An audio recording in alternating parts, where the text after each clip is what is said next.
Gun confiscation has always been the holy grail of totalitarian regimes. Without disarmament, fully centralized control of a population is not possible. And though it is true that not every evil regime seeks to disarm every single citizen, at least not right away, they always disarm the people they specifically intend to hurt the most. For example, gun control advocates today like to point out that the Third Reich in Germany did not disarm the entire German population. This is a rather bizarre position for leftists as they continually wail and scream about Nazis around every corner and behind every tree, but they will still defend their gun-grabbing policies by arguing that the Nazis were not as bad as conservatives assume.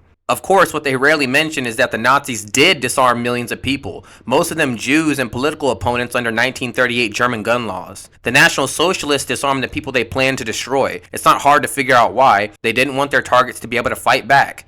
They allowed their political supporters to keep their weapons legally. This is not a relaxation of gun laws. In fact, it's the reverse. It is selective enforcement of gun confiscation based on ideological loyalty. Hilariously, leftists in the US, when confronted with the fact, double down on their gun control arguments. Instead of admitting their foolish error, they'll say, yes, the Nazis disarmed the Jews and others, but having guns would have made no difference in saving their lives. And there you have it, the most backward circular logic of all time. If Jews and others owning guns was not a deterrent to their slaughter, then why would the Nazis bother disarming them in the first place? Leftists have no answer to this question. They are trying to argue against facts using a hypothetical, really, how would they know? Maybe owning guns might have saved the lives of millions of people that Nazis had deemed enemies of the state. Maybe it would have acted as a deterrent to the Holocaust. Maybe the Nazis would have been afraid to expand tyranny in Europe if they had to worry about their own population fighting back and disrupting their momentum. Maybe World War II would have never happened. We could argue hypotheticals all day long. What we do know for certain is that disarmament is always one of the first steps by totalitarians in cementing their control of a population, and this is most common among the biggest political killers in modern history. And no, it's not the Nazis, it's actually the communists. While a debate rages over the exact number of deaths attributed to communist governments, it is estimated that they are responsible for approximately 10 to 148 million murders over the course of the last century, a genocide beyond anything history has ever seen before. These deaths were caused by direct means, such as shooting dissidents, or indirect means, such as imprisoning dissidents until they died from complications, or stealing food supplies from rural communities and allowing them to starve en masse. Stalin in particular declared any theft of state property a crime punishable by death. He then at the same time declared that all production, including food production, was state property. So if you eat food that was not granted to you by the state, you are stealing and could therefore be shot. See how that works? None of this would have been possible without gun control and confiscation laws put in place before the larger genocide was enacted. In 1918, the Bolsheviks and the Council of the People's Commissar mandated that Russian citizens turn in their firearms under penalty of prosecution. Gun restrictions and penalties were increased over the years until World War II, when the Soviets were loath to arm their own population in response to Nazi invasion. In fact, the ease by which the Nazi army rolled through the Eastern Front was partly due to the disarmament of the Russian population. Communist governments only allow people to have firearms in their hands when they are fighting against the ideological and foreign foes of the regime. You are allowed to be cannon fodder for the elites. You are not allowed the means to defend yourself from those same elites. Americans, primarily conservative and libertarian Americans, have an in-depth understanding of this dynamic. We know where gun control leads, and so did the founding fathers of our nation, which is why they codified gun ownership into the U.S. Constitution as an inalienable right under the Second Amendment. We know the history of gun control. As noted before, we have studied the history of tyrants. There is no tyranny that has ever existed that did not try to disarm the population or disarm the portion of the population the government intended to enslave or destroy. Many leftists froth at the mouth trying to reimagine history in a way that circumvents or ignores the tyranny issue when it comes to gun control. They are wasting their time. They are never going to convince conservatives and moderates that gun confiscation was not a key step in the establishment of various tyrannies in modern history. All the mental gymnastics and manipulation, all the energy they spend trying to rationalize away genocide as somehow inevitable regardless of gun rights, it's all for nothing. We are far more informed than they are. We are well versed in the legacy of gun control, and this makes their tactics useless. We understand incrementalism. The level of dishonesty involved in gun control advocacy is astonishing. Leftists often use lies as a means to gain political capital. If they were completely honest about their intentions, they would not receive much support from the general population for their efforts. Gun grabbers are very careful in most cases to use phrases like common sense when talking about new restrictions. They try to refrain from admitting what they really want is complete disarmament. At least they tried until recently. Incrementalism was the name of the game for decades, but in the past few years they are going for broke. Some leftist politicians are openly admitting their true goals because frankly the song and dance wasn't working and they know conservatives aren't going to allow any further encroachment on their rights. I find it interesting that leftists are so astonished at our refusal to compromise on any further gun restrictions. They seem to think that any new mass shootings buys them new gun control capital. Maybe that's how things used to work, but not any longer. Frankly, these shootings are irrelevant to our gun rights. Punishing everyone for the crimes of a handful is no longer acceptable to conservatives or moderates because we know that if we give gun control advocates an inch, they will take a mile. Kamala Harris, our previous vice president, is one of the many Democrats openly seeking mandatory government buybacks of firearms and the dismantling of gun rights. However, it was Beto O'Rourke who took the mask off when it came to the true intentions of gun grabbers, stating that, hell yes, the Dems are going to take away our AR-15s. Joe Biden is famous for his statements admonishing military-grade weapons in civilian hands and telling people that a double-barreled shotgun is superior to the AR-15 for home defense. Obviously, a two-shot weapon with a limited effective range of around 50 yards or less makes it very difficult to fight back against government tyranny. And we all know that eventually even the shotguns would be taken away. Biden's specific focus, though, seemed to be on red flag gun laws, which allow authorities to confiscate firearms from people not involved in criminal activity. And this is based on hearsay testimony and without due process. Criteria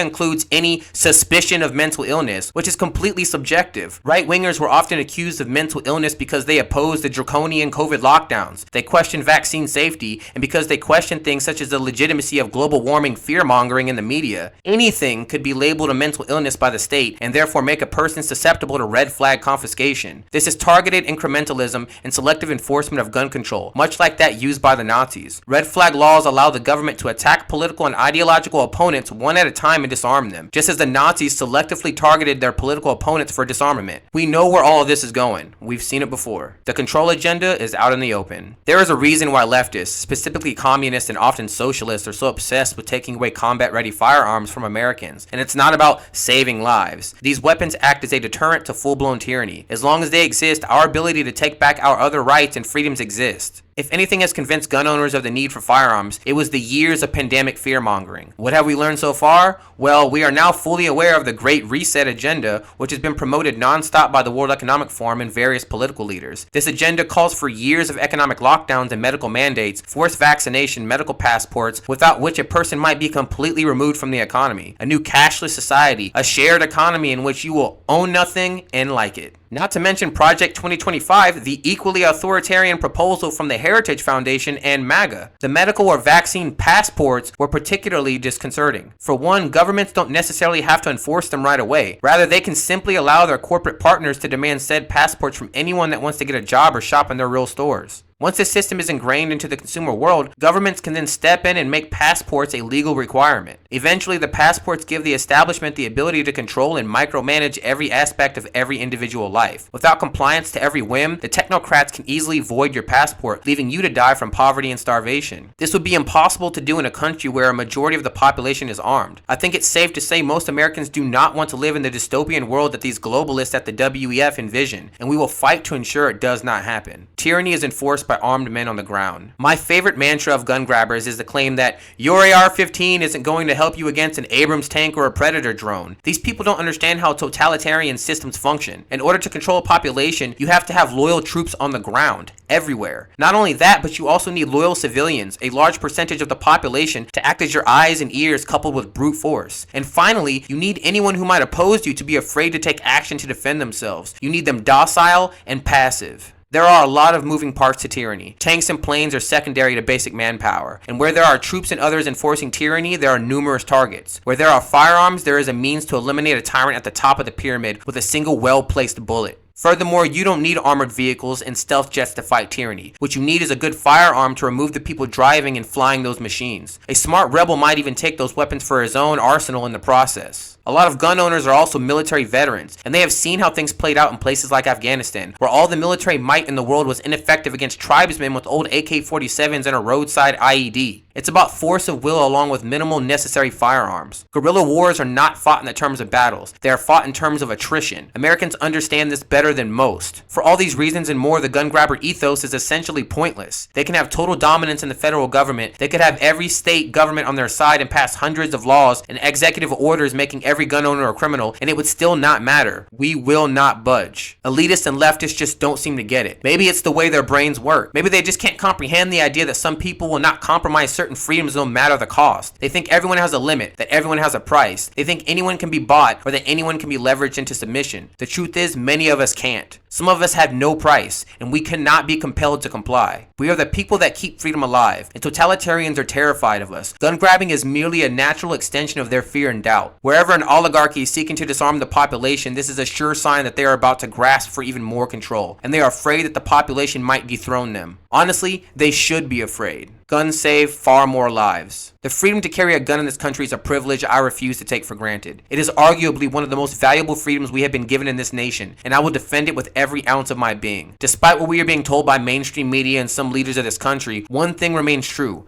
guns save lives. From a young age, I was taught the value of the Second Amendment and how to be a responsible gun owner. Growing up in a poverty-stricken neighborhood, I also learned at a young age that the police only show up after you are dead. I am so grateful for the lessons my grandfather and others taught me regarding the Second Amendment. It showed me the importance of being able to protect myself and those that I love from those who would wish to do harm. In light of mass shootings, the calls for gun control have grown increasingly louder on the left, echoing off the very fabric this nation was founded upon. The right of the people to keep and bear arms shall not be infringed. This 14-word statement was written by our founding fathers for a reason. They knew the dangers of an unarmed population against government and other threats. They wanted the people of this nation to be able to have a right that is not found anywhere else in the world. This has been said time and time again, but it is worth repeating. The only thing that can stop a bad guy with a gun is a good guy with a gun. When Ahmad Al-Alawi Alisa entered a King Superstore in Boulder on March 22, 2021, he was met by unarmed shoppers with no way to protect themselves from his heinous agenda. 10 people tragically died that day, but imagine if there had been just one shopper in that store who had a firearm on hand. The King Super's tragedy could have ended very differently. Just 2 weeks ago, a similar event occurred at a bus stop in Jerusalem, except this time,